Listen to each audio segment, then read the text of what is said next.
गुरुदेव के आशीर्वाद से प्राचीन मंत्रों की इस श्रृंखला में एक बार फिर आप सभी का स्वागत है। आज के इस वीडियो में हम आपको होली पर अद्भुत रहस्य बताने वाले हैं।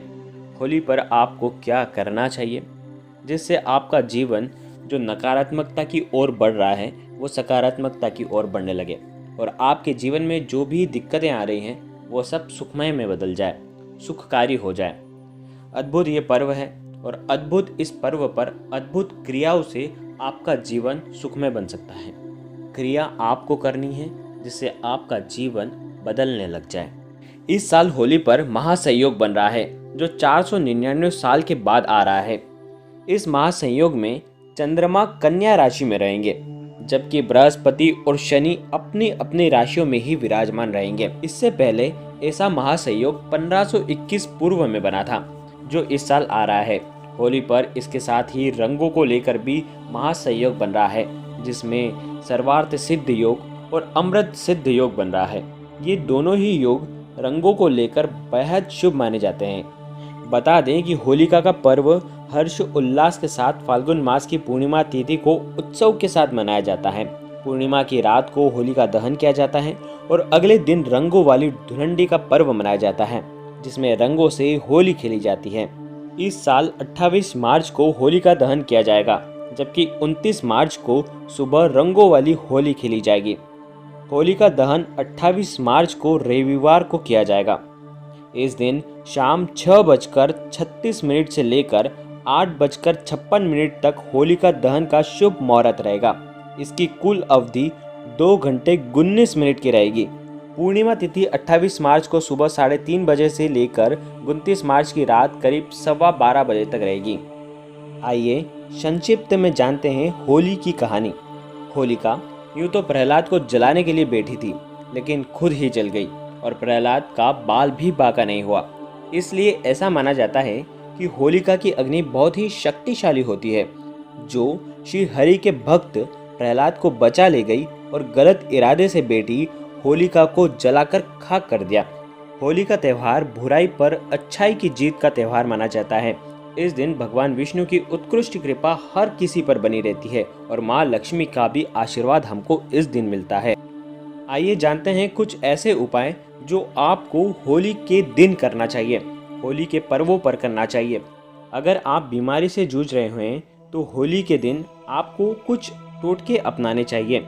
होली का पर्व न केवल आपसी लड़ाई झगड़े को भूलकर प्रेम के रंग में रंगने का दिन है बल्कि इस दिन आप कुछ टोटके आजमा कर सेहतमंद भी रह सकते हैं। अगर किसी जातक को गंभीर बीमारी हो या फिर किसी के घर में किसी को कोई भी ऐसी बीमारी हो जो काफ़ी इलाज के बाद भी ठीक नहीं हो रही हो तो होली के दिन ये टोटका आप आजमा सकते हैं। इसके लिए होली के दिन एक बड़े आकार का नींबू लेकर बीमार व्यक्ति के सिर के पास 7 बार घुमाएं। इसके बाद आपको एक चाकू लेना है और मरीज जो भी है जो बीमार रहता है उसके सिर से पांव तक आपको छूना है। उसके बाद आपको उस मनुष्य के बीच में वो नींबू रखना है, उसके सामने नींबू रखना है और उसके सामने नींबू के 2 टुकड़े कर देना है। फिर शाम को इस नींबू के टुकड़े को आपको घर की 2 दिशाओं में फेंक देना है। मान्यता है कि ऐसा करने पर जातक की जितनी भी गंभीर से गंभीर बीमारी होगी वह सब ठीक हो जाएगी।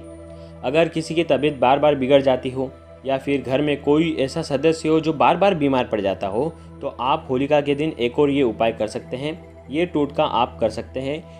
इसके लिए आपको होली के दिन बिना कटे हुए पान और लाल रंग के 2 गुलाब के फूल और पताशे लेकर रोगी के सिर पर 31 बार घुमाएं। इसके बाद सूर्योदय से पहले इसे किसी चौराहे पर रख दें। मान्यता यह है कि ऐसा करने से बीमारी से धीरे धीरे राहत मिलने लगती है। होली पर जो भी व्यक्ति पूजा करता है उसे होली की अग्नि में 5 चीज़ें ज़रूर डालनी चाहिए। इस आग में धार्मिक महत्व की कुछ वस्तुओं को चढ़ाना अनिवार्य होता है।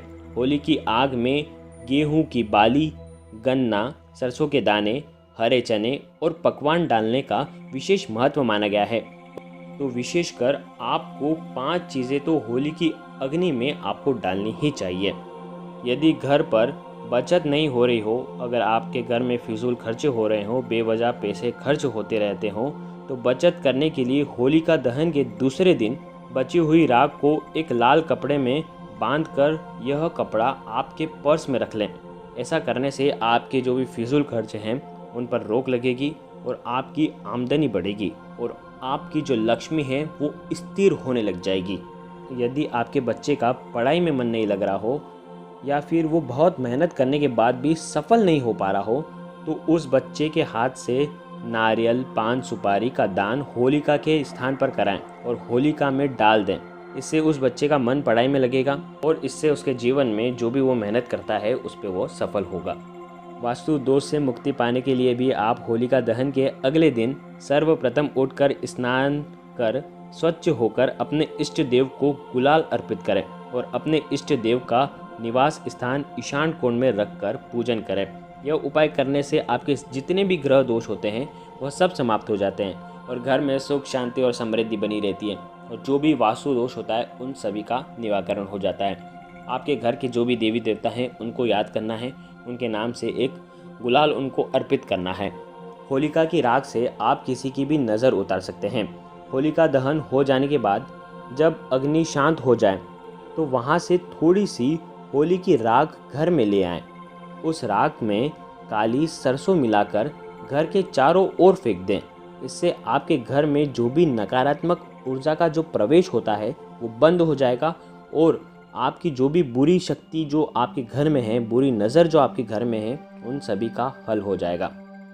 होलिका की राख को बहुत पवित्र माना जाता है और ऐसा कहा जाता है कि होलिका की अग्नि शांत हो जाने के बाद राख को भस्म के रूप में लेना चाहिए और इसका आपको उस दिन तिलक करना चाहिए।